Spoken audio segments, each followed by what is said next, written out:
जय महादेव। साप्ताहिक पंचांग 8 जुलाई मंगलवार से 14 जुलाई सोमवार तक का विस्तृत विवरण। यह पंचांग खगोलीय गणनाओं पर आधारित सामान्य जानकारी प्रस्तुत करता है। स्थानीय सूर्योदय, सूर्यास्त और चंद्रोदय चंद्रास्त के समय में कुछ मिनटों का अंतर हो सकता है, इसलिए अपने क्षेत्र के प्रचलित पंचांग का अवलोकन करना भी उचित रहेगा। पंचांग के 5 मुख्य अंग हैं: तिथि, नक्षत्र, योग, करण और वार दिन। इनके अतिरिक्त इसमें शुभ अशुभ समय, पर्व त्योहार और विशेष योगों की जानकारी भी दी जाती है।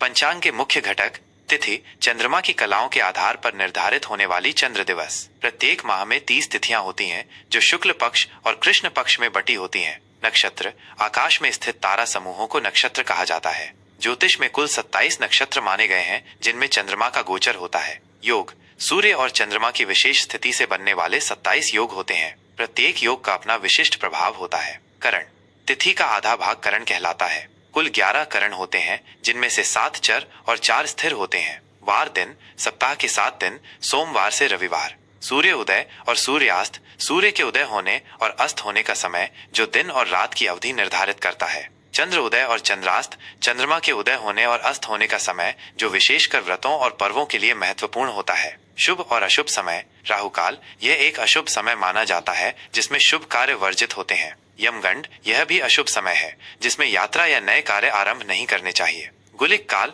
यह मध्यम समय होता है, जिसमें कुछ कार्य किए जा सकते हैं, परंतु बहुत महत्वपूर्ण कार्य वर्जित होते हैं। अभिजीत मुहूर्त यह दिन का सबसे शुभ मुहूर्त माना जाता है, जिसमें लगभग सभी शुभ कार्य किए जा सकते हैं। मंगलवार 8 जुलाई 2025। तिथि त्रयोदशी अगले दिन सुबह 6:30 बजे तक रहेगी। उसके बाद चतुर्दशी का आरंभ होगा। नक्षत्र पूर्वाषाढ़ा नक्षत्र दोपहर 1:45 बजे तक रहेगा, फिर उत्तराषाढ़ा नक्षत्र का प्रवेश होगा। योग सौभाग्य योग सुबह 8:15 बजे तक रहेगा, उसके बाद शोभन योग का प्रभाव रहेगा।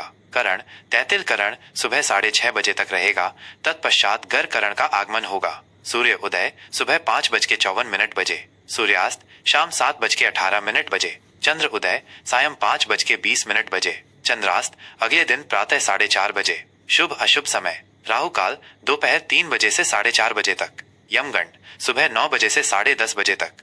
गुलिक काल दोपहर 12 बजे से 1:30 बजे तक। अभिजीत मुहूर्त सुबह 11:58 बजे से दोपहर 12:51 बजे तक। विशेष जया पार्वती व्रत का आरंभ। यह व्रत संतान प्राप्ति और सुखी वैवाहिक जीवन के लिए किया जाता है। बुधवार 9 जुलाई 2025। तिथि चतुर्दशी अगले दिन सुबह 4:20 बजे तक रहेगी, उसके बाद पूर्णिमा का आरंभ होगा। नक्षत्र उत्तराषाढ़ा नक्षत्र सुबह 11:30 बजे तक रहेगा, फिर श्रवण नक्षत्र का प्रवेश होगा। योग शोभन योग सुबह 6:10 बजे तक रहेगा, उसके बाद अतिगंड योग का प्रभाव रहेगा। करण गर करण सुबह 4:20 बजे तक रहेगा, तत्पश्चात वणिज करण का आगमन होगा। सूर्य उदय सुबह 5:54 बजे, सूर्यास्त शाम 7:18 बजे, चंद्र उदय सायं 6:30 बजे, चंद्रास्त अगले दिन प्रातः 5:30 बजे। शुभ अशुभ समय। राहु काल दोपहर 12 बजे से 1:30 बजे तक। यमगंड सुबह 7:30 बजे से 9 बजे तक। गुलिक काल सुबह 10:30 बजे से 12 बजे तक। अभिजीत मुहूर्त सुबह 11:58 बजे से दोपहर 12:51 बजे तक। विशेष कोकिला व्रत और गुरु पूर्णिमा। गुरु पूर्णिमा का दिन गुरुजनों के सम्मान और पूजन के लिए समर्पित है।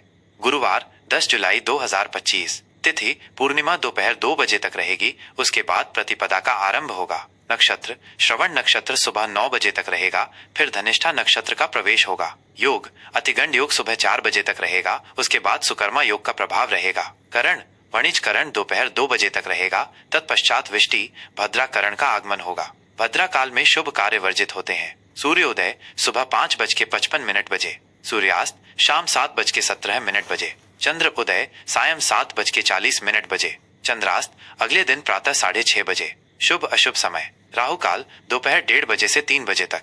यमगंड सुबह 6 बजे से 7:30 बजे तक। गुलिक काल सुबह 9 बजे से 10:30 बजे तक। अभिजीत मुहूर्त सुबह 11:58 बजे से दोपहर 12:51 बजे तक। विशेष कुछ क्षेत्रों में सावन माह का आरंभ। यह भगवान शिव की पूजा के लिए अत्यंत पवित्र माह है।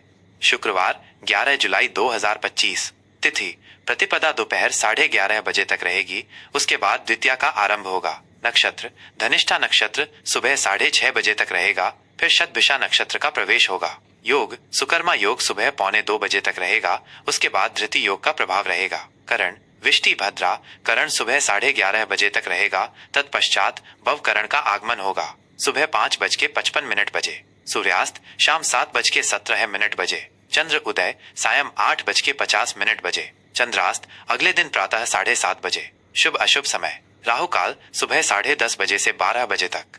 यमगंड दोपहर 3 बजे से 4:30 बजे तक। गुलिक काल सुबह 7:30 बजे से 9 बजे तक। अभिजीत मुहूर्त सुबह 11:58 बजे से दोपहर 12:51 बजे तक। विशेष इस दिन कोई विशेष व्रत या पर्व नहीं है। शनिवार 12 जुलाई 2025। तिथि द्वितीया सुबह 8:45 बजे तक रहेगी, उसके बाद तृतीया का आरंभ होगा। नक्षत्र शतभिषा नक्षत्र सुबह 4 बजे तक रहेगा, फिर पूर्वा भाद्रपद नक्षत्र का प्रवेश होगा। योग धृति योग रात 11:30 बजे तक रहेगा, उसके बाद शूल योग का प्रभाव रहेगा। करण भवकरण सुबह 8:45 बजे तक रहेगा, तत्पश्चात बालव करण का आगमन होगा। सूर्योदय सुबह 5:56 बजे। सूर्यास्त शाम 7:16 बजे। चंद्र उदय सायं 10 बजे। चंद्रास्त अगले दिन प्रातः 8:30 बजे। शुभ अशुभ समय राहु काल सुबह 9 बजे से 10:30 बजे तक। यमगन दोपहर 1:30 बजे से 3 बजे तक। गुलिक काल सुबह 6 बजे से 7:30 बजे तक। अभिजीत मुहूर्त सुबह 11:58 बजे से दोपहर 12 बजे से दोपहर 12 बजे तक। विशेष संकष्टी चतुर्थी इस दिन भगवान गणेश की पूजा की जाती है और चंद्र दर्शन के बाद व्रत का पारण होता है। रविवार 13 जुलाई 2025। तिथि तृतीया सुबह 6:15 बजे तक रहेगी, उसके बाद चतुर्थी का आरंभ होगा। नक्षत्र पूर्वा भाद्रपद नक्षत्र रात 1:30 बजे तक रहेगा, फिर उत्तरा भाद्रपद नक्षत्र का प्रवेश होगा। योग शूल योग रात 9 बजे तक रहेगा, उसके बाद गंड योग का प्रभाव रहेगा। करण बालव करण सुबह 6:15 बजे तक रहेगा, तत्पश्चात कौलव करण का आगमन होगा। सूर्य उदय सुबह 5:56 बजे। सूर्यास्त शाम 7:16 बजे। चंद्र उदय रात 11 बजे। चंद्रास्त अगले दिन प्रातः 9:30 बजे। शुभ अशुभ समय राहु काल शाम 4:30 बजे से 6 बजे तक। यमगंड दोपहर 12 बजे से 1:30 बजे तक। गुलिक काल दोपहर 3 बजे से 4:30 बजे तक। अभिजीत मुहूर्त सुबह 11:58 बजे से दोपहर 12:51 बजे तक। विशेष इस दिन कोई विशेष व्रत या पर्व नहीं है।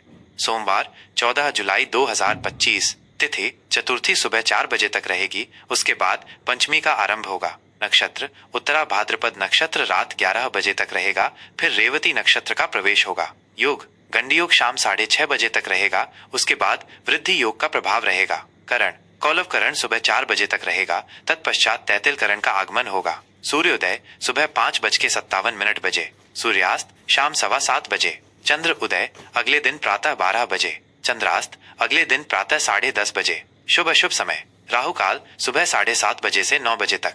यमगंड सुबह 10:30 बजे से 12 बजे तक। गुलिक काल दोपहर 1:30 बजे से 3 बजे तक। अभिजीत मुहूर्त सुबह 11:58 बजे से दोपहर 12:51 बजे तक। विशेष सावन सोमवार यदि सावन माह का आरंभ हो चुका है तो यह पहला सावन सोमवार होगा, जो भगवान शिव की पूजा के लिए अत्यंत शुभ माना जाता है। जय महादेव।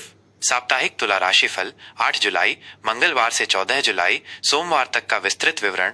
यह राशिफल चंद्र राशि पर आधारित एक सामान्य भविष्य फल है। यह आपकी व्यक्तिगत जन्म कुंडली के ग्रहों की स्थिति के अनुसार भिन्न हो सकता है, इसलिए इसे केवल एक मार्गदर्शक के रूप में देखें। आपके कर्म और विवेक ही आपके भाग्य के असली निर्माता है। सामान्य स्थिति यह सप्ताह तुला राशि के जातकों के लिए संतुलन, सामंजस्य और रिश्तों में परिपक्वता पर केंद्रित रहेगा। आपकी स्वाभाविक न्यायप्रियता और संबंधों को बनाए रखने की इच्छा इस सप्ताह आपको कई स्थितियों में लाभ पहुंचाएगी। सप्ताह की शुरुआत विशेषकर मंगलवार और बुधवार आपको सामाजिक रूप से सक्रिय और प्रसन्न महसूस कराएगी। आप अपने आसपास के लोगों के साथ सामंजस्य स्थापित करेंगे और कुछ सुखद क्षणों का अनुभव करेंगे। यह समय नए सामाजिक संपर्क बनाने और पुराने दोस्तों से मिलने के लिए अत्यंत अनुकूल है। हालांकि सप्ताह का मध्य भाग गुरुवार और शुक्रवार कुछ निर्णय लेने में दुविधा या दूसरों के साथ छोटे मोटे मतभेद ला सकता है, जिसके लिए आपको अपनी कूटनीतिक क्षमता का उपयोग करने और धैर्य से स्थितियों को समझने की आवश्यकता होगी। भावनाओं में बहकर कोई निर्णय लेने से बचें।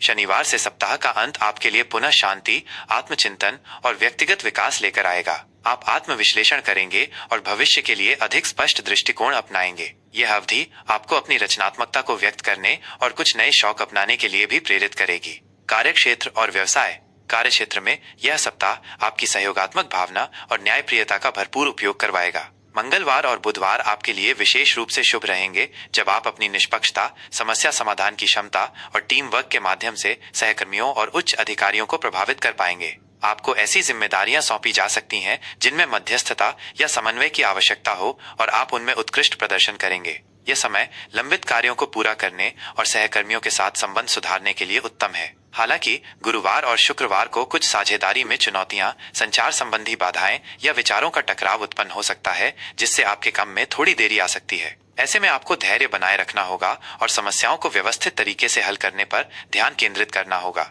वाद विवाद या बहस में पड़ने से बचें और अपनी ऊर्जा को उत्पादक कार्यों में लगाएं। व्यावसायिक क्षेत्र से जुड़े लोगों के लिए यह समय नए साझेदारों से जुड़ने या मौजूदा साझेदारियों को मजबूत करने पर ध्यान केंद्रित करने के लिए अनुकूल है। नए बड़े सौदे अभी टालना बेहतर रहेगा, लेकिन छोटी मोटी साझेदारियां या सहयोग लाभदायक सिद्ध हो सकते हैं। सप्ताह के अंत तक आपके प्रयासों का सकारात्मक परिणाम दिखेगा और आप अपने काम से संतुष्ट महसूस करेंगे। आर्थिक स्थिति।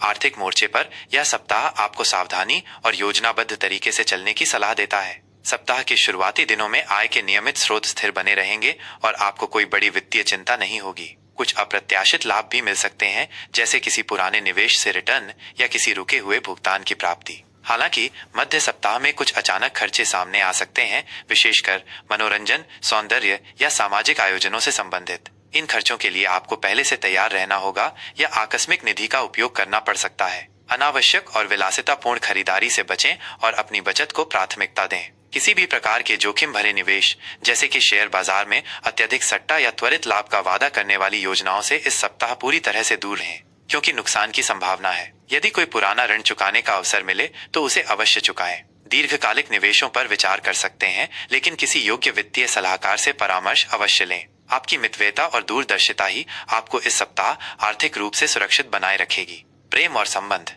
प्रेम संबंधों के लिए यह सप्ताह संतुलन, सामंजस्य और आपसी समझ का समय है। विवाहित जोड़ों के लिए सप्ताह की शुरुआत में आपसी तालमेल और मधुरता उत्तम रहेगी। आप अपने जीवन साथी के साथ शांतिपूर्ण और सुखद पल बिताएंगे, जिससे आपका रिश्ता और मजबूत होगा। यह समय एक दूसरे की भावनाओं को समझने और भावनात्मक जुड़ाव को गहरा करने के लिए आदर्श है। आप कुछ घरेलू जिम्मेदारियों को मिलकर पूरा करेंगे, जिससे संबंध और प्रगाढ़ होंगे। हालांकि मध्य सप्ताह में कुछ छोटी मोटी असहमति, पार्टनर के साथ विचारों का मतभेद या दूसरों की राय के कारण तनाव उत्पन्न हो सकता है। ऐसे में संवाद को खुला और शांत रखें और धैर्य के साथ एक दूसरे की बात सुनें। अपनी प्रतिक्रिया देने से पहले सोचें और किसी भी प्रकार के अनावश्यक वाद विवाद या संदेह से बचें।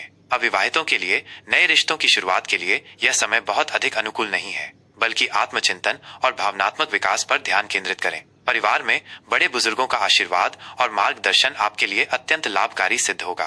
भाई बहनों के साथ आपके संबंध मधुर रहेंगे और आप उनसे भावनात्मक व मानसिक सहयोग प्राप्त करेंगे। सामाजिक दायरे में सक्रिय रहेंगे और नए दोस्त बन सकते हैं। स्वास्थ्य।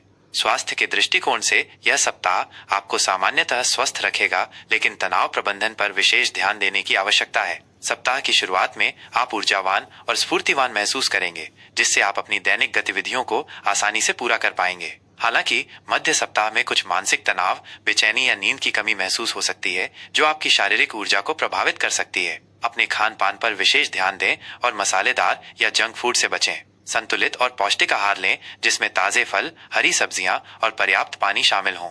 नियमित व्यायाम जैसे योग, प्राणायाम या हल्के एरोबिक्स आपके शारीरिक और मानसिक स्वास्थ्य के लिए अत्यंत लाभकारी होगा। पर्याप्त और गुणवत्तापूर्ण नींद लेना भी अति आवश्यक है, क्योंकि नींद की कमी से थकान और चिड़चिड़ापन हो सकता है। मानसिक तनाव को कम करने के लिए ध्यान, संगीत सुनना, अपनी हॉबी में समय बिताना या प्रकृति के साथ शांत समय बिताना सहायक होगा। अपनी जीवन शैली को अनुशासित रखें और किसी भी छोटी सी स्वास्थ्य समस्या को नजरअंदाज न करें। शिक्षा।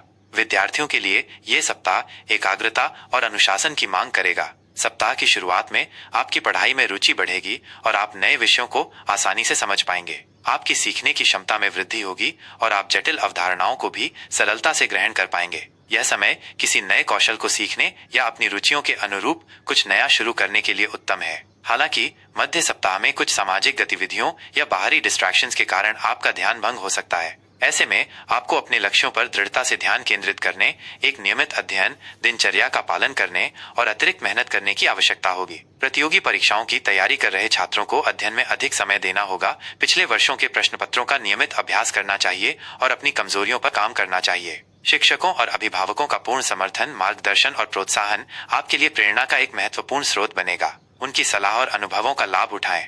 ज्योतिषीय उपाय। प्रतिदिन सुबह स्नान के बाद देवी लक्ष्मी की पूजा करें और ओम श्री ह्रीं क्लीं श्री सिद्ध लक्ष्मै नमः मंत्र का जाप करें। यह आपको धन, समृद्धि और शांति प्रदान करेगा। प्रत्येक शुक्रवार को सफेद वस्त्र धारण करें और देवी लक्ष्मी को सफेद मिठाई या खीर का भोग लगाएं। जरूरतमंदों, विशेषकर महिलाओं या कला से जुड़े व्यक्तियों की सहायता करें। निस्वार्थ सेवा और दान पुण्य कर्म आपके जीवन में सकारात्मकता और संतुलन लाएगा। अपने आसपास के वातावरण को स्वच्छ और सुंदर रखें, यह आपकी मानसिक शांति में वृद्धि करेगा। अपने माता पिता, गुरुजनों और बड़े बुजुर्गों का सम्मान करें और प्रतिदिन उनका आशीर्वाद प्राप्त करें। हीरा या ओपल रत्न धारण करना आपके लिए शुभ हो सकता है, लेकिन किसी योग्य ज्योतिषी की सलाह के बाद ही करें। यह राशिफल आपके लिए एक पथ प्रदर्शक का कार्य करेगा। अपने कर्म पर विश्वास रखें और सकारात्मक दृष्टिकोण अपनाएं। याद रखें, आप अपनी लगन, मेहनत और सही दिशा में किए गए प्रयासों से किसी भी चुनौती को अवसर में बदल सकते हैं और अपने जीवन में सफलता प्राप्त कर सकते हैं। इस महत्वपूर्ण जानकारी को अपने दोस्तों और परिवार के साथ साझा करें ताकि वे भी इसका लाभ उठा सकें। ऐसी ही और ज्ञानवर्धक और उपयोगी जानकारियों के लिए हमारे चैनल को सब्सक्राइब करना न भूलें। आपके समर्थन के लिए धन्यवाद।